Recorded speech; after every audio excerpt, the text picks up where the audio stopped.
All right, welcome to Reso Biz. I have a little bit different episode for you this week.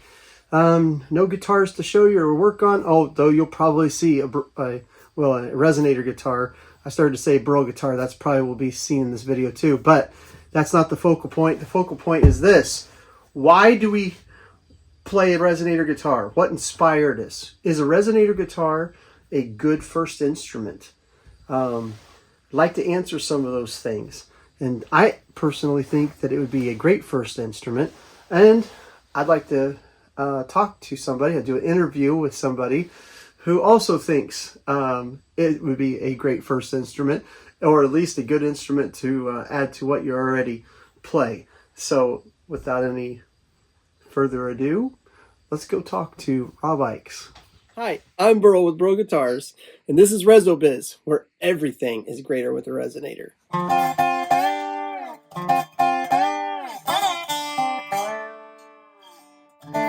So, tell me a little bit about your story or how you got started.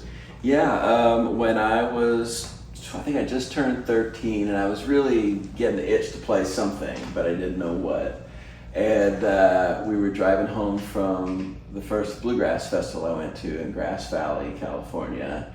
And I think also just seeing a lot of kids play, kind of got me inspired to, okay, next time I come here, I'm going to be playing something, And then on the way back, I remember my brother popped in a tape of Mike Aldridge's first album called Dobro. Great title, because it's a great record. And it's very iconic, on the instrument. It's a very important record. And I just like, whoa, what is that? And it was Tennessee Stud is the lead tune on there. And it just the sound of his guitar was so warm, and the whole record is just beautiful, but I just went, what is that? I'm gonna do that. And when we got home, I started playing, so it was almost like I was getting warmed up. I was getting primed by going to the festival, Where'd you get your first dobro? I bought it there used to be a bluegrass music store in San Francisco called the Fifth String. And we just drove up there one night. I grew up like 20 minutes south of San Francisco. But first I had to kind of prove to my parents that I was going to stick with it, And so I started on my mom's old K guitar. And my brother had put a pen under the strings at the first fret to raise the action. So I played that all summer, and then my parents saw that I was pretty into it, And I think they said if I could save half, they would pay the other half. And what was your first dobro then? It was a dobro, company dobro. Okay. It was a 1979 Model 60D, just their basic bluegrass model, And but yeah, I remember my parents said if you can save half, then we'll go get you a dobro. And I went into my room and I looked in my savings book, and I had, $200 or whatever. The dobro back then, this one cost $350. So you had it. I had it. You didn't have to work for it. I had my half. Yeah, I think I surprised them. I called their bluff. So man, a few nights later, we went up to the city and got that dobro. They had two. One of them was with F-holes. I still remember. And I played them both, and I'd just been playing a few months, but somehow it was a good guitar. I played that thing for 5 or 6 years. So you got the one with the F-holes or no? No, I got the 60D, okay. Which was just regular sound holes, yeah. And it didn't have F-holes, but it had the poinsettia cover plate. Oh. Yeah, as opposed to the Art Deco one, whatever they call that one. And it was more of a visual thing, but that guitar I got was really good. I played it until I got my first Shearhorn in '90, so I guess I played it for 10 years. Oh wow! Yeah, it's a good guitar. Yeah.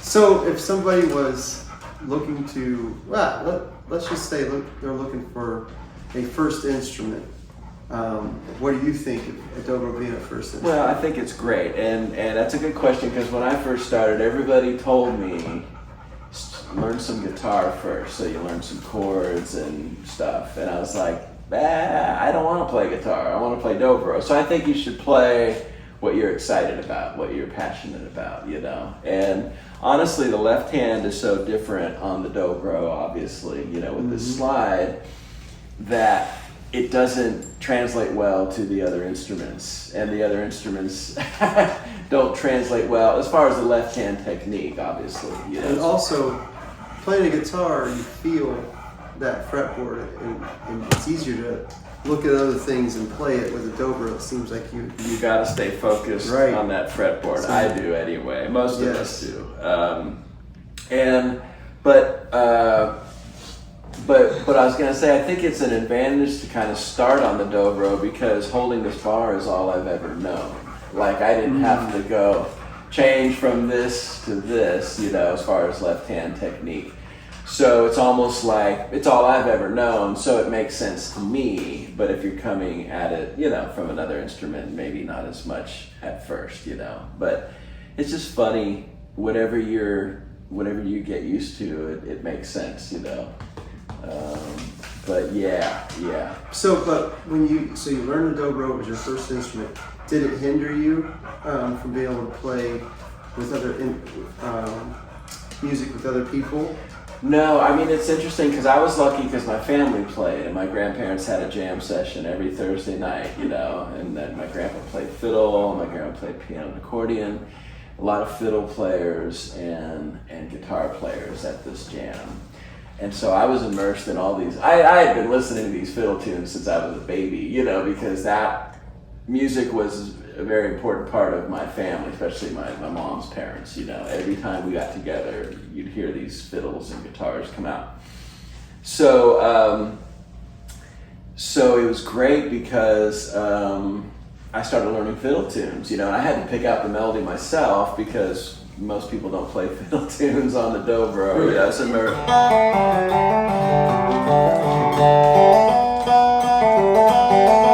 you know, just finding those notes.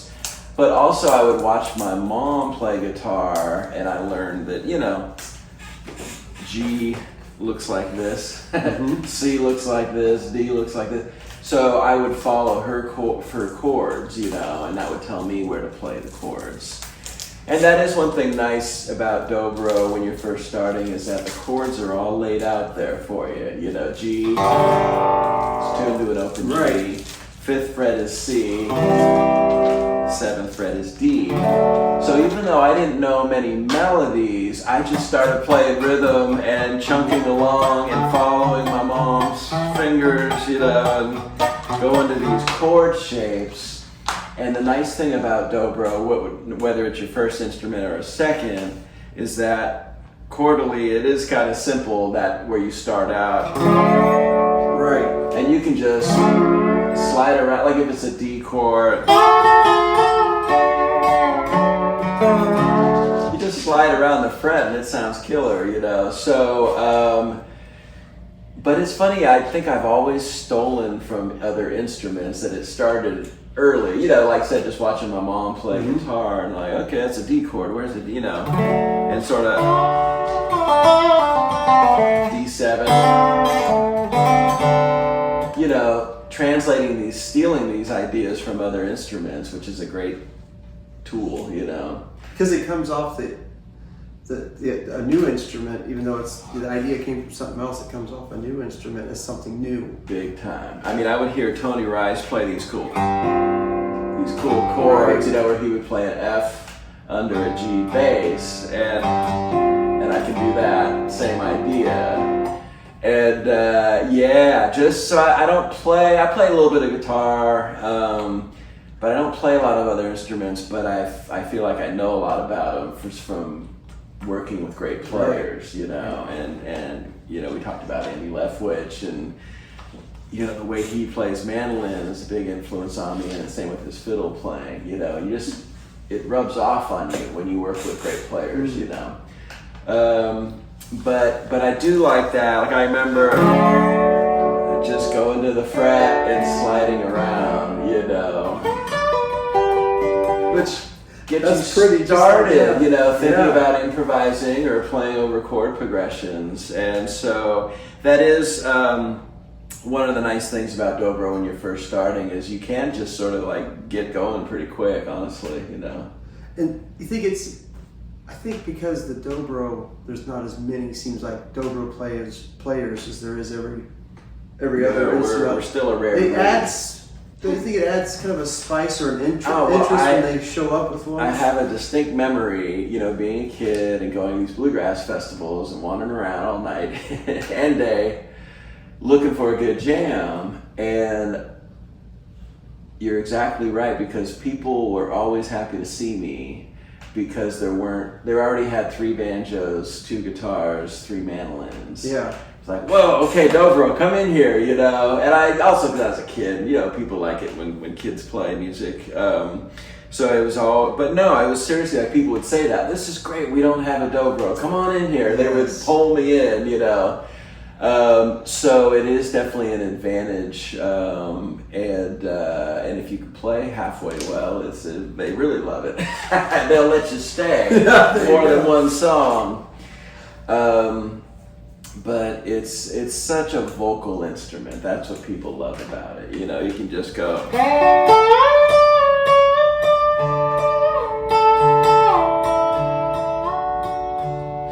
I like just trying to, when I was a kid, I would just sit there and kind of zone out and just try to like paint colors, you know, like just.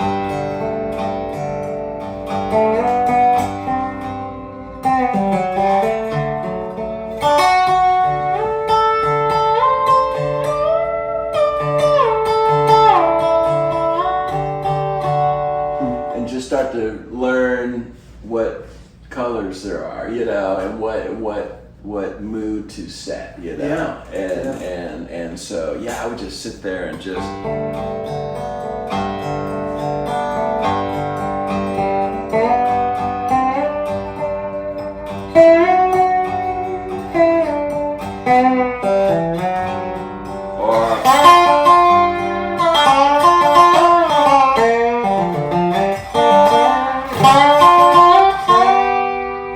that's what I like. I also like it because the dobro to me is like electric guitar. Because electric guitar has so much sustain compared to acoustic guitar, and the bending is easier. So they're quite slidey, you know. Even though it's a fretted instrument, they're doing a lot of.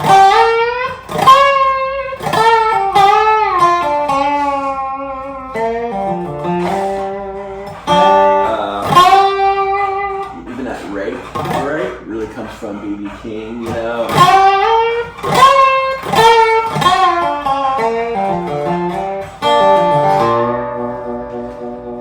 But that sustain. So when I got older and I started studying blues and jazz, and I stole from a lot of electric guitar players. So to me, this is sort of like electric guitar, you know, without having to carry the amp around.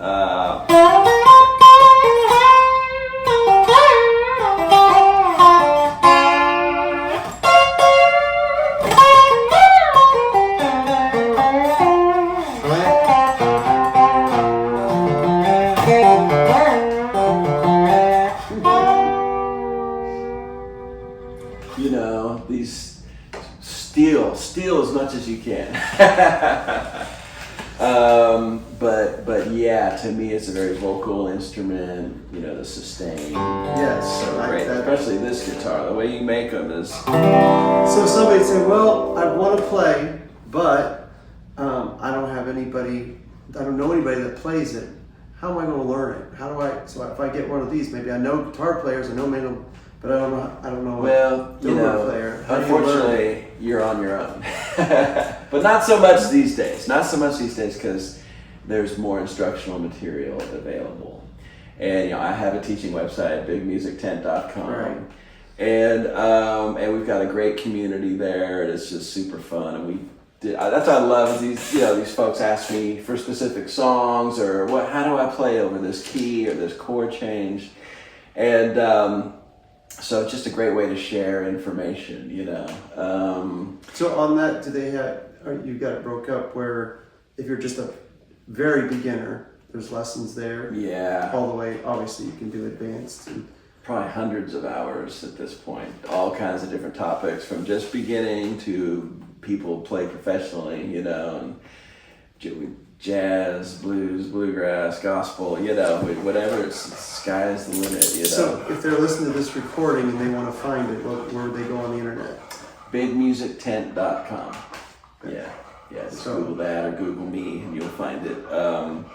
But yeah, and it's nice we can kind of dig into the minutia of playing, you know, these little teeny things that I didn't even know I was doing until somebody asked me about it, you know. So that is it's been a fun thing. We've had that going for 4 or 5 years now, and it's been just amazing. Love it. Yeah. Another source is your Reso Summit. Yeah. And I thought it was funny, my first time there, you said, isn't it nice to come to a music get together where nobody asks you what is that? Yeah. What is that thing you're playing? Yeah, that was a good time. Yeah, Reso Summit is awesome. It'll be August 2025, and we have all the best teachers and players from all over the world.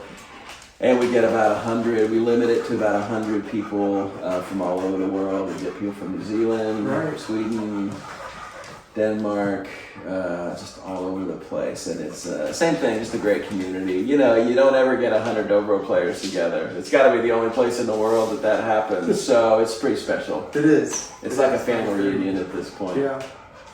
Well, I think those are some good reasons. Of course, I want to inspire people to play. So the difference, or bringing some new flavor to a group, it does seem to be one of those things you could chord easy to start out. And that's what I noticed and then of course it has such a unique sound. Yeah. And then there is, and I think that's sometimes maybe a discouraging thing. You feel like you don't have somebody to play with to teach you. But that's true. Online now we do seem to have more of that, and there are places we can go, and Reso Summit's one of them, where you can get together, and there is that option out there. If you're really wanting to learn, there's more now than there used to be. There is, yeah. I mean, it's not like guitar where you can just go down to the music store, you know. I mean, because there's just not people that play it everywhere, you know. So the internet's been great for that, you know. Yeah, I think so. Sharing that information, that's what it's about, you know. Do you have a favorite, maybe or a suggestion on a beginner guitar or something just to get into? Well, like I started on my mom's old piece of junk guitar, you know, and just put a pen under the strings at the first fret. And honestly, I mean, I tell people to start with that, you know. It's kind of like a Hawaiian guitar. Like I actually just got this at an antique store recently. This is an old Regal guitar, but it looks kind of like a student model, but you can tell it's got a square neck, so it's made. But you know, you don't have to dive in whole hog, but there's something about that Resonator, the mix of the metal with the wood, that when I was a kid, that first summer I started playing, I played something like that, you know, and it was cool, but the guy who gave me some lessons that summer would bring a real dobro, and I just drool, you know, and he was so kind, he would bring 2 dobros, and I'd play one, and he would play one. So I got to play a real dobro for half an hour once a week, you know, and I was like, oh man, that is the sound. And when I finally got that, when my parents helped me get that first dobro, I guess about 3 months after I started playing, that was just a mind blower. It's like, yes, that's the sound. I think it's a good indication though. You see a young person and they want it so bad they'll stick a pin under it to raise the note. That's probably, and if they'll keep doing that for a week. Yes. Then there's something going on. Yeah. And you know what? It's also got a good start on that, because if you can make a piece of junk guitar like that sound good, yes, it's perfect. You know, and you do. I've seen. You know, like that first dobro I had, it probably wasn't the greatest dobro in the world, but it was good. But I had to learn how to make it sound good. Yeah. And that's good. You know, you sometimes you hear these old blues guys, whatever, and they're playing these cheap instruments and they make them sing, you know. So that's a great skill to learn. You know, it's in the hands. And so there's something that happens where I was trying to make my guitar sound like Mike Aldridge's guitar, you know, who was my inspiration, you know, and I did, you know, and then of course, you know, now I get to play one of your guitars all the time, and these are so ring forever, you know. It's nothing like it. So now I don't have to work so hard to get it to sound good. But your guitars, seriously, they're so responsive. I've never played a guitar that just got to my face so quick, you know. I love it. It thrills me to hear you say that. It's inspiring. It really makes me want to play all the time, man. I like it. I like it. But yeah, you know, it's I can't think of a cooler instrument, you know, to start out on or as a second instrument. It's doesn't get any better than a dobro. I think everything is better with a Resonator. Agreed. All right, well, I hope you enjoyed that. I know I did. That was a lot of fun. I was very excited to hear his story. In fact, even after I recorded that, I sat and watched it just to listen to his story again. He's a very inspiring person, and his ability to play is inspiring. So look for more of these kind of videos. Maybe not always from a professional, but I am going to be doing some more of why a dobro would be a good first instrument, or one to add to the ones you already play. There's more reasons that I want to share with you. Thanks for watching. Keep an eye out for them. We've got other things we're getting ready to start.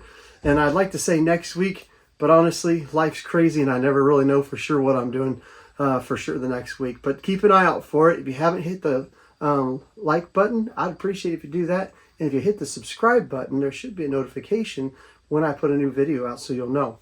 Thank you. See you next time.